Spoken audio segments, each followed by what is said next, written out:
Bonjour à tous, je suis un peu en colère parce qu'il y a un petit bonhomme devant les stades de Bonjour à tous, je suis un peu en colère après le parcours du Quintet de ce mercredi parce qu'il y a un petit bonhomme que vous voyez toujours à la télévision, il ne cause jamais. Il ne cause jamais, mais vous le voyez toujours au départ.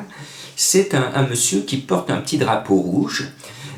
Et quand il y a un problème, aidé par quelqu'un qui est sur un escabeau qui s'appelle le starter, il l'agite en disant « Ouh là là, il y a eu un problème !» On agite le drapeau rouge pour dire « Faux départ ». Or, ce mercredi, on a vu qu'il y a eu un incident au lâcher des stalles, un jockey tombe, un cheval se retrouve en liberté. Oh ben, tout va très bien, madame la marquise, tout va très bien, tout va très bien. Et le petit monsieur avec son petit drapeau, il l'a mis sous le bras, et puis il est rentré. Allez, allez, tout va très bien, madame la marquise. Et on a vu que la course n'a pas été régulière depuis le début, et que, regardez bien la course, notamment sur la fin, la dernière ligne droite, regardez le nombre de jockeys motivés.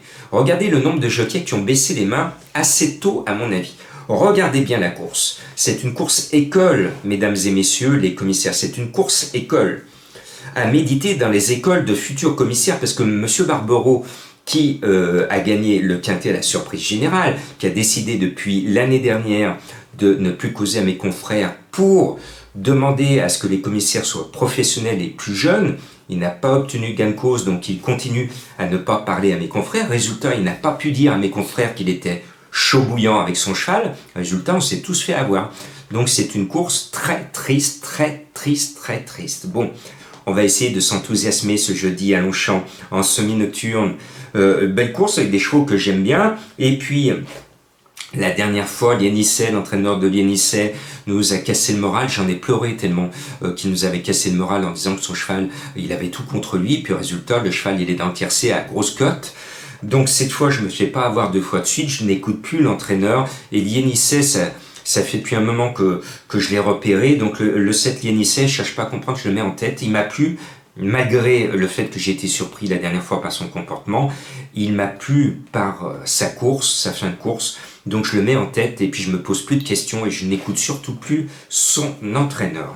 Et puis après, on va mettre deux chevaux que j'aime bien. Le 11, Boomerang. Alors Boomerang, ça me rappelle l'émission Incroyable Talent avec un monsieur, un poète hors norme qui parlait de Boomerang. Eh bien, Boomerang, je vais faire comme ce petit bonhomme. Regardez cet extrait de Incroyable Talent. C'est vraiment un passage extraordinaire. Je me suis régalé. J'ai vu ça en direct à l'époque. C'était à cet ordre de rire. Et jouez ce Boomerang et il va vous revenir gagnant. Voilà.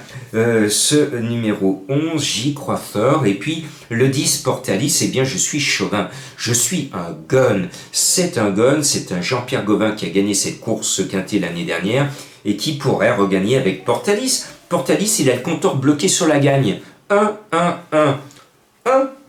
4 fois de suite, pourquoi pas, pourquoi pas. On va tenter le coup. Les Lyonnais vont jouer gagnant placé. Hein, salut les guns. Qui ne saute pas n'est pas lyonnais. Ouais, bon, allez. On va ensuite avec un cheval qui a de la qualité, qui compte parmi les favoris, le mérite, c'est le 4 Shankir, que j'estime beaucoup. En haut de tableau, le 2 Thunder Speed, alors là je l'ai en travers de la gorge en 2022, il a fini dernier à Châtillon sur Chalaronne, au pays des grenouilles, contre des chevaux qui étaient plutôt des grenouilles que des vrais pur sang, dernier à Châtillon sur Chalaronne, et le coup suivant il gagne son quintet. Il gagne son quintet. Ah, il y a des choses comme ça aux courses qui sont parfois bizarres. Bizarres, bon.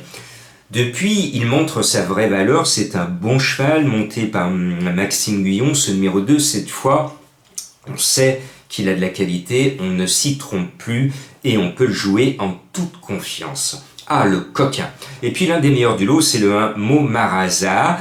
La seule et unique chose qu'il a contre lui, c'est 61 kilos, mais autrement, c'est le meilleur du lot. Et le handicapeur, pour une fois, je suis d'accord avec lui, monsieur le handicapeur, bravo. Là, c'est vraiment le bon du lot, et il va falloir être fort pour le battre, mais son poids est un peu prohibitif à mon sens.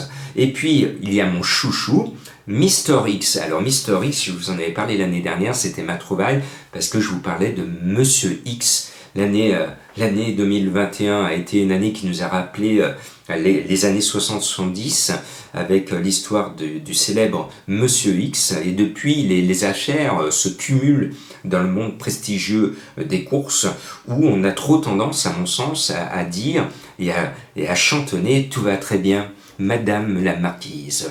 Tout va très bien, tout va très bien. » Bon, eh bien, mon Monsieur X que j'ai découvert l'année dernière, c'est mon chouchou et je le garde sur mon ticket, je me pose pas de questions. Il porte le numéro 6. Et puis, il y en a un qui a un nom rigolo, c'est un autre chouchou parce que je mets toujours. Bon, c'est tant pis pour eux. Tant pis pour eux, le 8. Tant pis pour nous s'il n'est pas l'arrivée. Il a tiré le pire numéro au départ, le plus en dehors sur un court parcours avec virage. Cela va être compliqué, mais aux commandes, il y a Christophe Soumillon. Donc j'espère que Christophe Soumillon va le pousser à fond, qu'il va être inspiré et qui va nous amener ce numéro 8 à l'arrivée, parce que s'il n'est pas à l'arrivée, ben, tant pis pour nous, tant pis pour nous.